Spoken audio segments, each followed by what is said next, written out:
Welcome to Industry Focus, the podcast that dives into a different sector of the stock market every day. It's Wednesday, February 28th. I'm your host, Christine Hargis, and I'm joined via Skype by Fool.com healthcare specialist Todd Campbell. Hey, Todd, how are you? Hi, Christine. I'm well. Glad to be on the show today. It's going to be a fun one. Yes, let's get right into it. Some news out of one of our most beloved biotech stocks, Gilead Sciences. Last Thursday, February 22nd, a collaboration between Gilead and Sangamo Therapeutics was announced.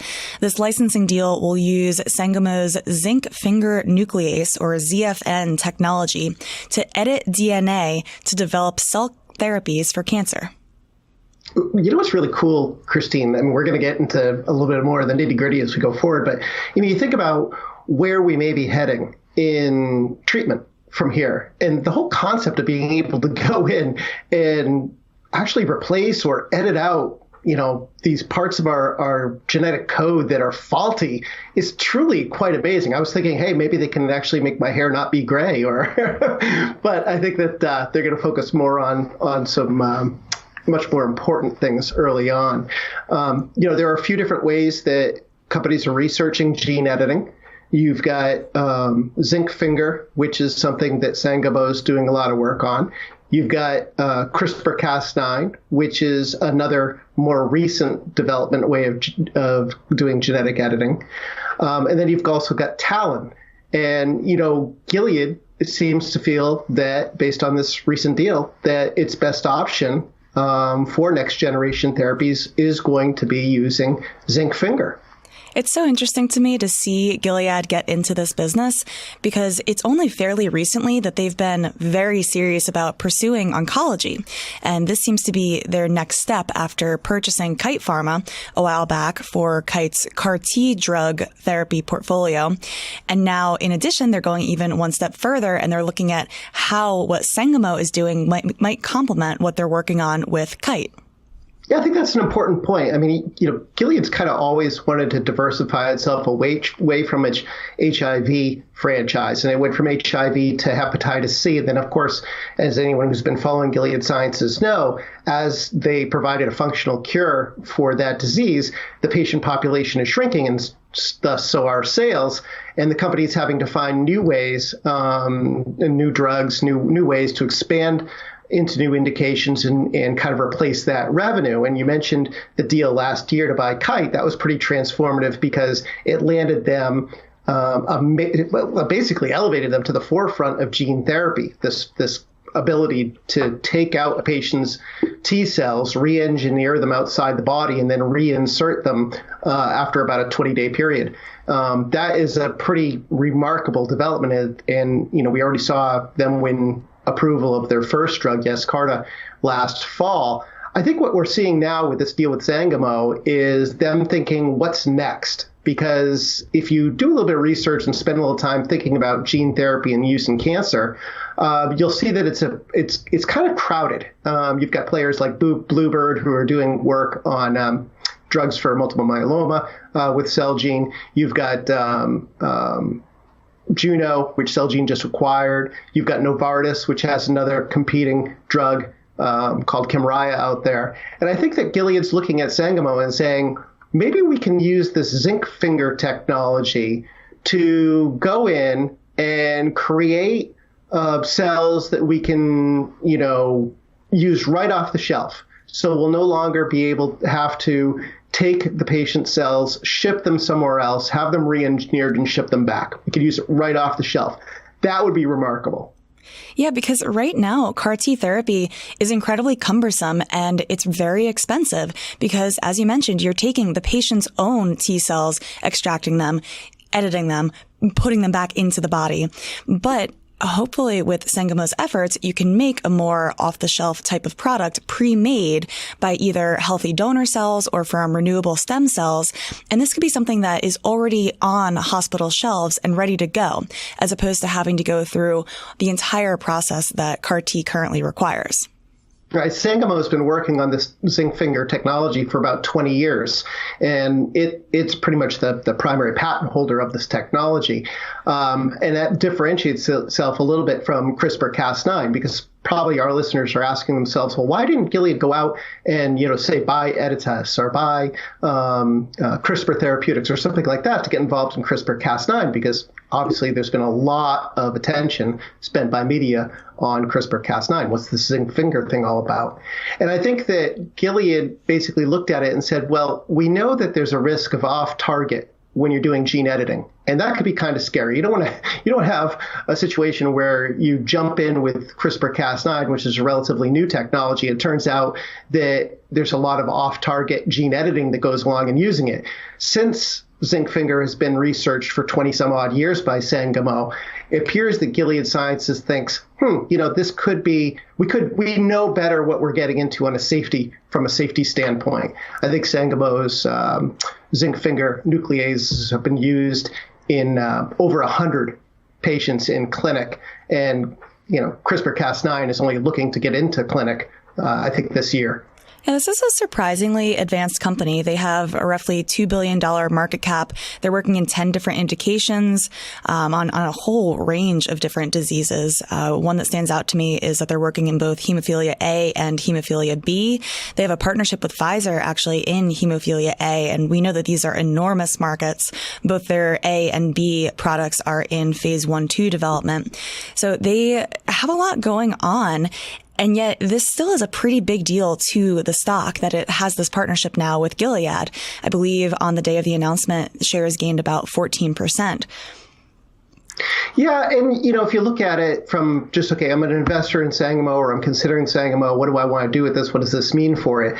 Gilead's given them $150 million up front. And then depending on, regulatory milestones, sales milestones, developmental milestones, Sangamo can earn up to another $3 billion, and that's spread over a minimum of 10 different products. So do a little math there. So, best case scenario is a maximum of $3 billion or $300 million per product developed by them. That's not insignificant at all. Plus, they'll get royalties on any eventual sales.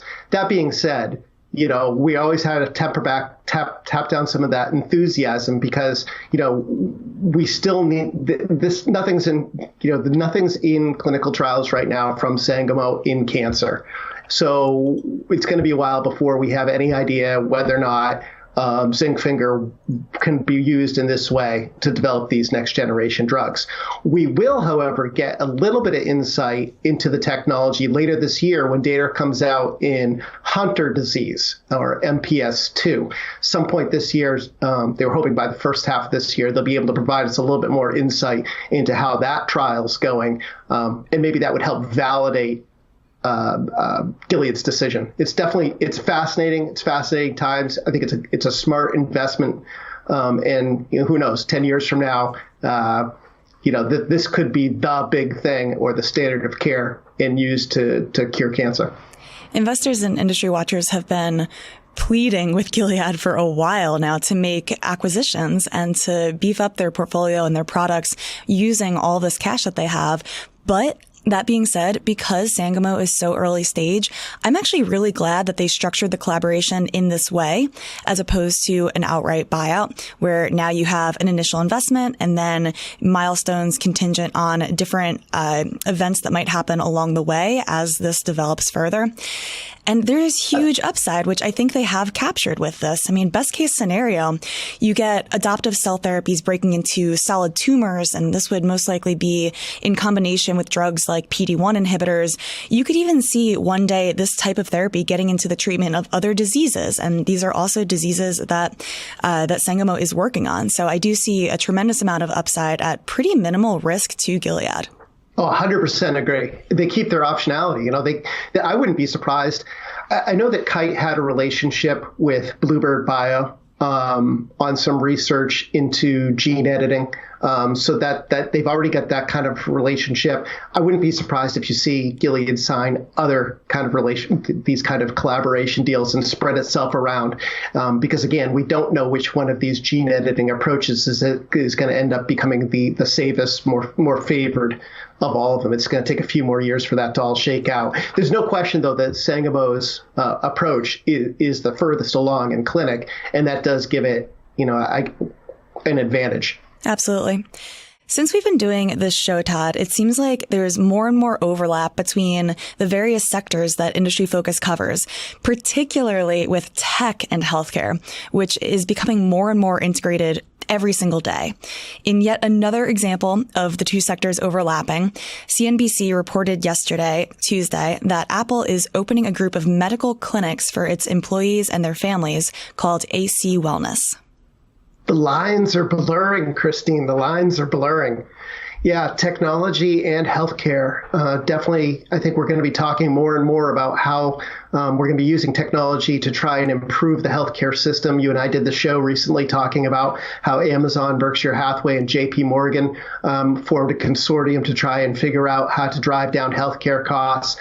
And I think that, Apple's latest move to create healthcare clinics for their own employees shows that private companies are very interested in figuring out whether or not they can do healthcare better. And obviously there's a major need, Christine, right? Because we spend so much money on healthcare every year. Yeah, a lot of these major tech companies have so many employees that it ends up being a fairly large expense item just to take care of them. Studies report that health problems result in 69 million workers reporting missed days each year, and that reduces economic output by $260 billion. And so this is just one more indication, this Apple initiative, that the large tech players have skin in this game and they want to throw some of their brains and some of their financial muscle around to try to cut down on those expenses and just give people a better experience too. I mean, when you look at what Apple is trying to do with these wellness centers, it's not just dispensing drugs. It's not just going in for a regular checkup. It really does seem from early indications, which would be the website that they've propped up and some of the job postings that they've announced that they're looking for people to fill. It's more comprehensive than that. They're looking for people who can do population health management and people who can design lifestyle plans for these Apple employees and their dependents in order to have a more holistic view of wellness. Yeah, and that dovetails very nicely into what we've seen out of Apple over the course of the last couple of years, talking about their plans for healthcare.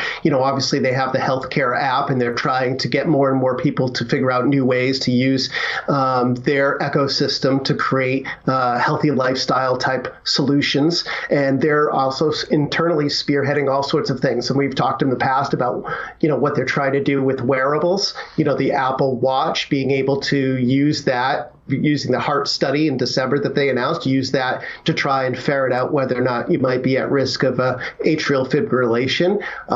Last year, we also heard Tim Cook say that he was experimenting with an Apple Watch to track his blood glucose levels. Clearly, Apple believes that technology can contribute to improving preventative medicine. And, given the fact that we spend, $3.3 trillion a year on healthcare, anything that can reduce healthcare costs, such as preventative medicine, would be a welcome advance. Yeah, and for now, much like the JP Hathazan project, this is going to be limited just to Apple employees and their dependents. But who's to say what could come out of it? Oh, yeah. Yeah. What's really interesting is if you go back last year, CNBC was actually reporting that Apple was chatting with a venture-backed company called Crossover Health. And they are a startup that is developing clinics for various private companies. And actually, Facebook and Apple were customers of theirs.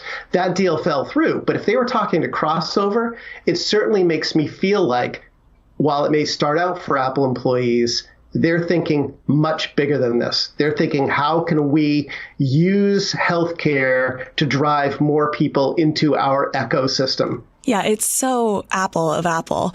They want to provide this start to finish type of experience where once you're a part of this ecosystem, there's no reason that you would leave it because it only gets more and more beneficial as they add more services. So say you have an Apple Watch and you're monitoring your glucose through it.